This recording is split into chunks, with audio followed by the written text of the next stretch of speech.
Hello mga kalawa! Nandito kami ngayon sa UPLB at ako nga po pala si Carla Bustos. Ako si Alia de la Cruz. Ako si Patricia Lau. Ako si DJ Pitel. At ako si Dania Apolonio. Kami ay mga BS Agriculture students dito sa UPLB at gagawa kami ng mga activities inline sa aming course. Ang tanong dyan, ano-ano ang mga activities na gagawin kaya namin? At saan kaya namin ito gagawin?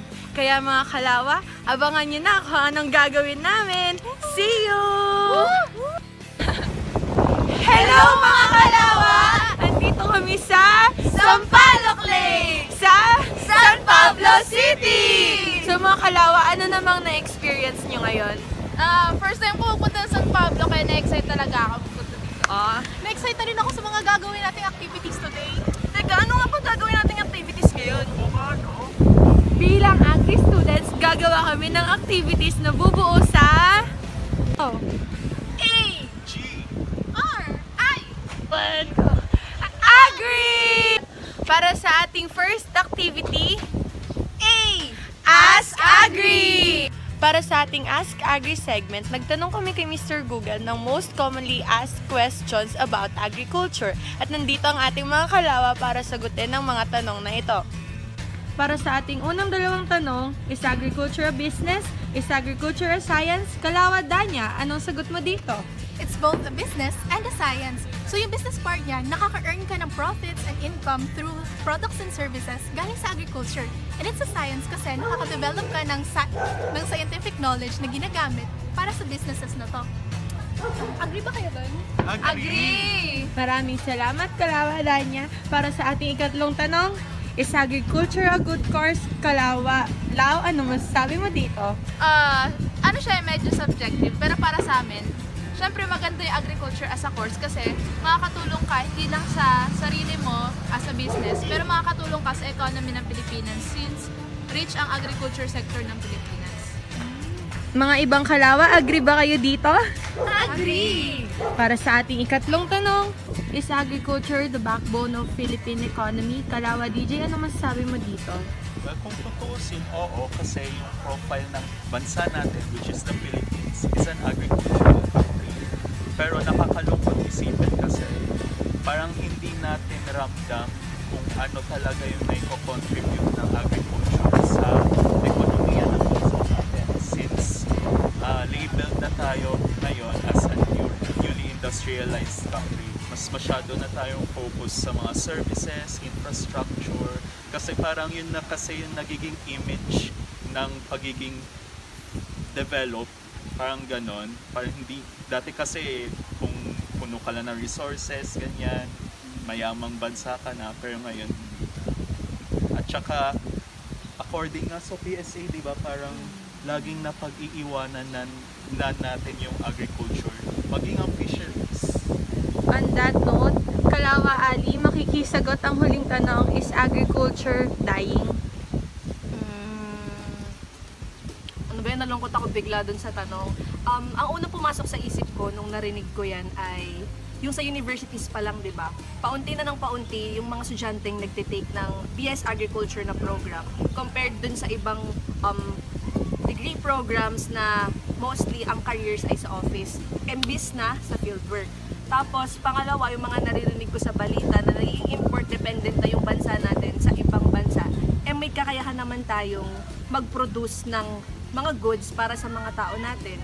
At pangatlo, kukonti na rin yung nagve-venture dun sa agriculture na mga trabaho, na mga careers. Kaya para sa akin, kung doon ko titingnan sa mga fields na yon, oo. Dahil dyan, mga Kalawa, agree ba kayo dito?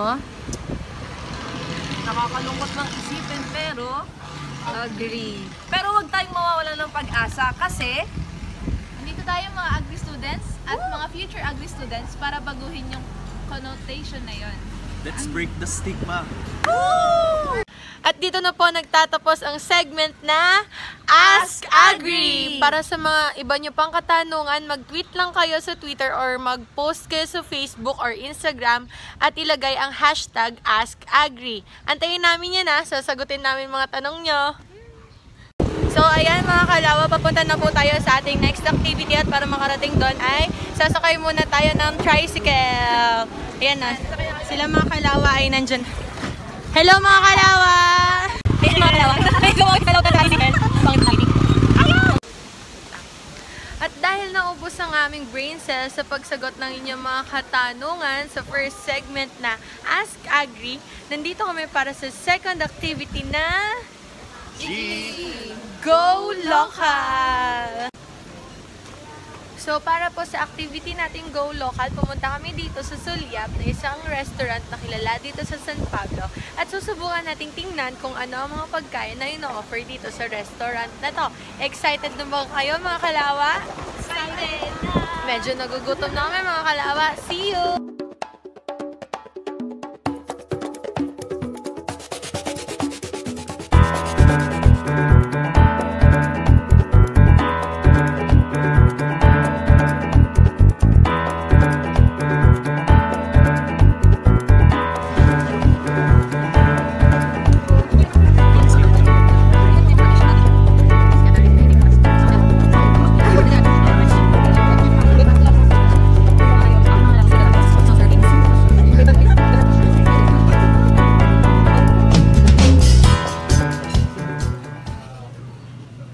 So mga ka-agri, nandito po tayo sa Sulyap at ang in-order natin ay tulingan pasta. So ano naman, natikman mo na ba siya, kakalawa-lao? Anong lasa? Masarap. Masarap naman daw. Kalawa Ali, anong lasa nung... Masarap. Yun na yun, masarap. So, yung mga gustong kumain ng mga ganitong pagkain, very advisable siya na dito kayo sa Sulyap kumain. So yan, kakain muna kami mga kalawa. Bye! So, ayan mga kalawa.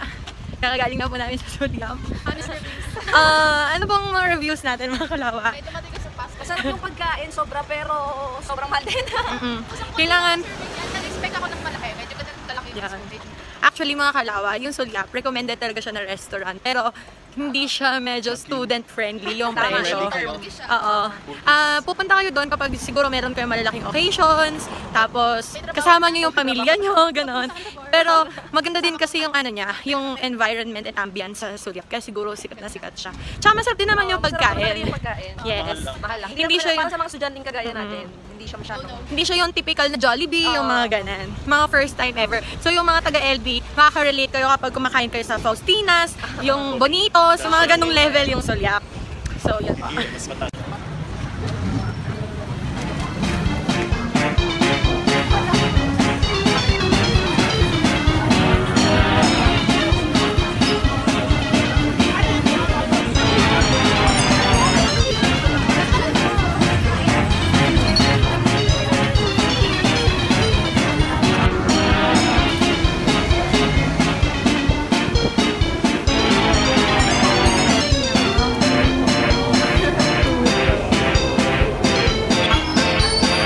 And po, nag-try sila ng puto. Magkano yan? Magkano? 17 apat na peraso. Sarap lang. Walang puto. Anong lasa? Kaya po, tingnan ko.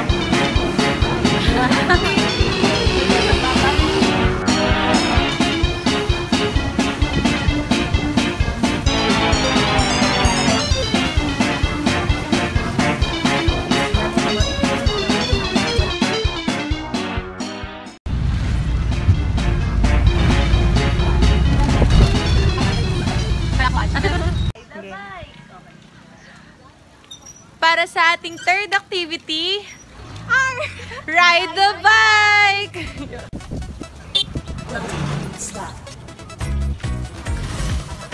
So mga kalawa, nandito tayo sa area ng ride the bike. Tara, let's ride the bike. Goodbye! Bye!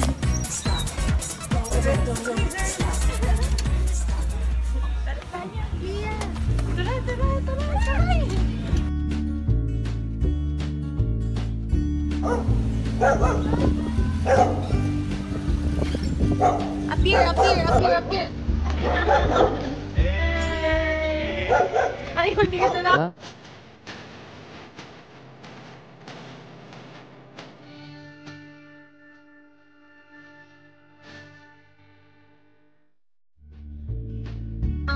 kakalawa, hindi lang po sidecar yung pwede niyong makuha dito sa bike.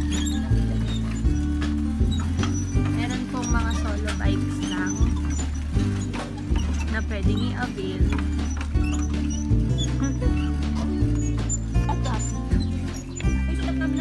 Kayo. Kasi nagsiswap na ko lang. Yan. Shift naman, shift. Shifting. Yan mga kalawa, nagpalit na po kami ng taga-padjak namin. Napagod na kasi si Kalawa Lao sa amin ni Daniel. So, hello Kalawa DJ! Hello. Kaya mo pa ba? Kaya mo pa ba DJ? Oo, para sa Number 3, number para sa 3. 50. Yeah! Yes! So, kita nyo naman po, sulit na sulit ang ating 50 pesos kasi kanina pa tayo paikot-ikot dito sa Lawa. Hello kuya! Patay naman. Si Carla na nagpa-bike. Let's go ko daw muna yung padjak para daw pag medyo mabilis na, magsa-slide-slide na ano. Wow. Wow, how? Gata ako. Oh, galing! Sporty! Sporty. Alam niyo ba mga Kalawa? Malapit na yung helmet namin. Ay, kuya. Actually, nangyayari. Helmet nga siya eh. Helmet talaga. Helmet namin. Hellfem. Ay, naman. Baka may finance pa pag nag-chemistry ka, most likely. Pero dahil mahal namin kayo, nandito kami sa Palok Lake. Magbabakasyon. I-share kung ano yung mga alam namin. Wow. Saka syempre, uy, may nakita kami na maganda. Papapicture kami pa. Kay Davis. Oo. Kung wala ka nang magawa, tara, picture.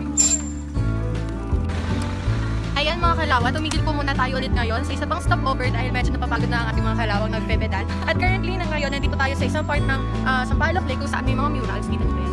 You know, woo! Medyo mahaba siyang ganoon pa siya sa dulo, tapos dito rin sa kabila.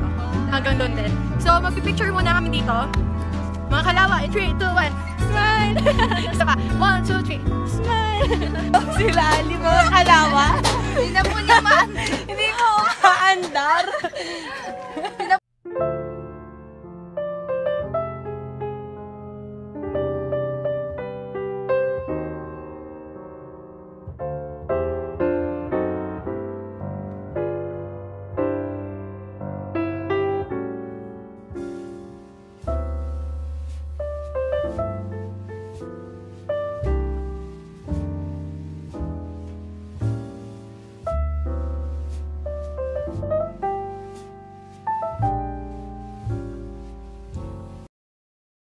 Ayan mga Kalawa, nandito na po tayo sa mark ng Sampaloc Lake na kung saan sinasabi na 3.7 kilometers yung iikutin mo sa buong ikot ng Sampaloc Lake. Natapos natin! Yes, natapos po namin 3.7 kilometers. Gano'ng katagal natin yung naikot mga Kalawa? Almost 2 hours. Almost 2 hours kaming nag-iikot. At isa pa may papakita din kami dito sa inyo mga Kalawa. Tara dito mga Kalawa. Yan! Ang tilapia! Ayan mga Kalawa, Kalawa DJ, nandito kami sa isang pang para street park of the Kalawa na dito na sa Sampaloc Lake. Yan ang statue ng tilapia. So ano nga bang meron dyan? Bakit nga ba may statue ng tilapia dyan? Nandito yung explanation niya sa baba. So, ayan mga Kalawa, sinabi po na itong statue ng tilapia na to na nandito sa Sampaloc Lake, di ba mga Kalawa? Ay, yan daw ay in honor of Mr. and Mrs. Jose Agahan. Kasi sila daw yung donor ng first tilapia fingerlings na nasa Sampaloc and Palakpakin Lake under late Mayor Thomas Tidon as per resolution number 85 dated April 16, 1955. Yan. Dahil dyan, abangan na po natin ang susunod na activity para sa letter I. Hello mga Kalawa! Nakabalik na kami dito sa UPLB kung saan talaga kami nag-aaral. At dahil dyan, mag-recap lang tayo sa kung ano yung mga nagawa natin sa tatlong segments natin. At nagsimula tayo sa A. Ask Agri. We answered some questions related sa agriculture na tinatanong ng mga users sa Google. At dahil doon, naubos din naman kahit pa paano yung brain cells namin. Kaya medyo nagutom kami. Kaya kami napunta sa G. Go Local! Bali sa Go Local, trinay namin i-venture lahat ng mga possible activities at mga food spots na matatagpuan sa San Pablo, Laguna. At dahil doon, dahil nabusog kami masyado doon sa mga inikot namin na pagkain sa San Pablo, napadpad naman kami sa R. Ride a Bike! So yung riding a bicycle, yung isa sa mga pinaka-common at most popular activities na pwedeng magawa around Sampaloc Lake. So through riding our bicycles, we enjoyed yung nature na may offer ng Sampaloc Lake as well as yung mga agriculture things na pwede mo makita around Sampaloc Lake. Tsaka kasama pa din doon sa pag-ikot namin sa buong Sampaloc Lake, may mga trivias din kami na sinabi about agriculture, tsaka kung paano natatag ang Sampaloc Lake. At dahil dyan, nandito na tayo sa huling segment na nagsisimula sa letter I! Which means inspire, kung saan i-inspire namin kayo or mas ipapaliwanag namin sa inyo anong ginagawa ng mga agriculture students at paano ka makakatulong rin sa agriculture as a person. At dahil dyan, base sa mga nagawa nating activities, kitang-kita nyo naman na very diverse ang agriculture at marami kang magagawang activities sa agriculture. Kaya sana ma-break na natin yung stigma na kapag agriculture, magtatanim ka lang, mag-aalaga ka lang ng hayop, kasi magiging farmer ka lang, kasi kung tutuusin, maganda talaga yung agriculture. Mga kalawa, may masasabi pa ba kayo? Tsaka wala di bang masama sa pagsasaka? Yun yung nagpapakain sa atin, tsaka nagpo-provide sa atin ng resources sa pag-build ng kung ano-ano mga bagay sa mundo. Tama. Tapos syempre, agriculture sector, sila rin yung parang dapat hindi natin isipin na nakaka-destroy siya ng nature. Dapat gawin natin yung agriculture, mas i-promote niya yung environment tsaka yung nature. Kasi yung agriculture, it's parang pagko-connect din yun ng tao sa nature eh.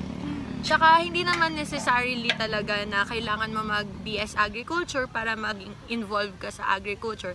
Kasi pwede ka namang halimbawa magtanim ka sa bahay nyo or mag-participate ka sa mga activities regarding agriculture. By that, makakapag-participate ka pa rin sa mga proposals and mga activities ng government about agriculture. Huwag din mag-asaya ng pagkain. Totoo!